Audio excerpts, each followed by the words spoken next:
Okay, my friends, this is lesson 3-6. I should put this down because I always get my videos confused. So we are going to start looking at equivalent expressions, and we're going to manipulate and play with the numbers and make sure that they always can equal each other. So in your comp book, we write down this definition. Equivalent expressions are having the same value regardless of the value that is substituted for the same variable in the expression. And so all that means is we could plug in the same number and we would get equal amounts in that expression, and they would be the same. So I'm going to give you an example, and we're going to use the distributive property to process this. So this is where we get to manipulate the numbers.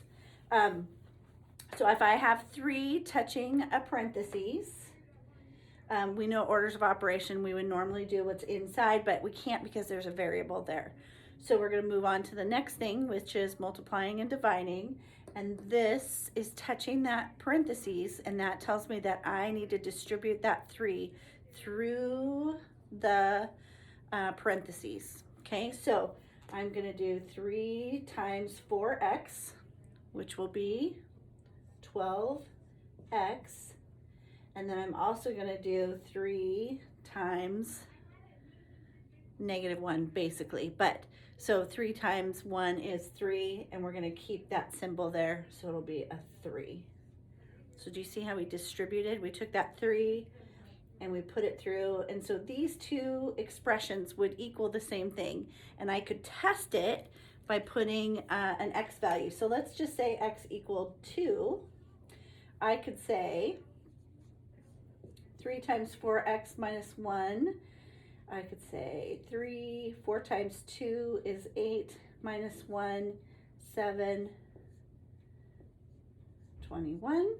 Or I could say 12 times 2 minus 3, so 24 minus 3, I get 21. So I could always check by substituting in a variable, and I should get the same amount for both of those. So let's take a look at it going the opposite direction. Let's say I have to move this over here a little bit.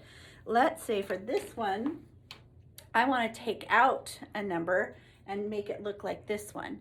So there we're going to use our common multiples, and I have a 2x and I have a 4. So what common multiple can I do? I know you're thinking 2. So what if I took out a 2? How many x's would I have?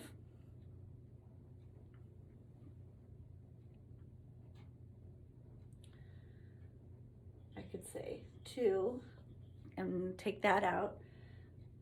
Kind of thinking the opposite. So how many 2's do I have with that 2x? I'm going to end up with that. 2 times what can get me to 4? 2. And there I have my 2 variables that equivalent expressions. So again, I could go in and say x equals 2, 2x, 2 times 2 is 4, plus 4 would give me 8. Or I could say 2 plus 2, 4 times the 2, and I get 8. But no matter what, those are the same.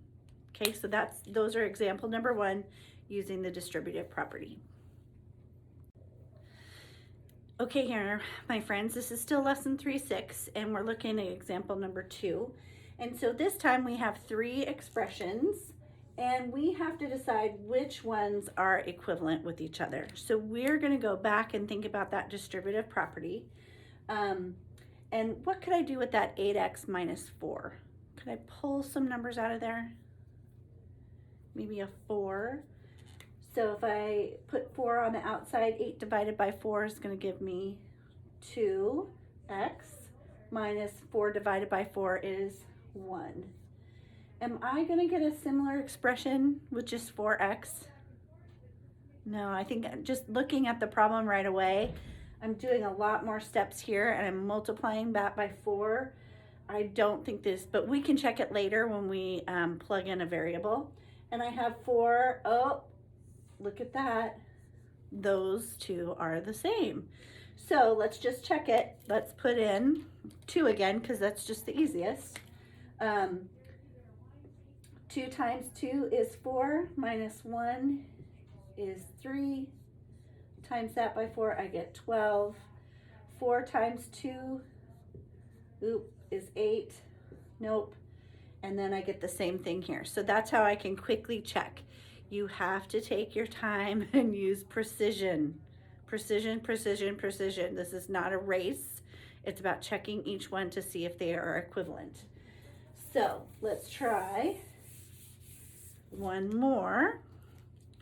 Let's do 10y plus 5, 15y, and 5 times 2y plus 1. Oop, I got a little crazy there. All right. What can I do with this 10y plus 5? Can I simplify that using distributive property? Yep. Which number am I going to use to put on the outside? 5. Good. So 10y divided by 5 is going to give you 2y. 5 divided by 5 is 1. Oh, look at that. So let's just check them. Let's do our doubles. So 5 times 2 times 2, if y equals 2. 2 times 2 is 4 plus 1. So we get 5. 5 times 5 is 25. We know that this one will still work. 15y, 15 times 5. Am I going to get the same answer? Just right off the bat, I know I'm going to get 75. So those are not, this one is not an equivalent expression.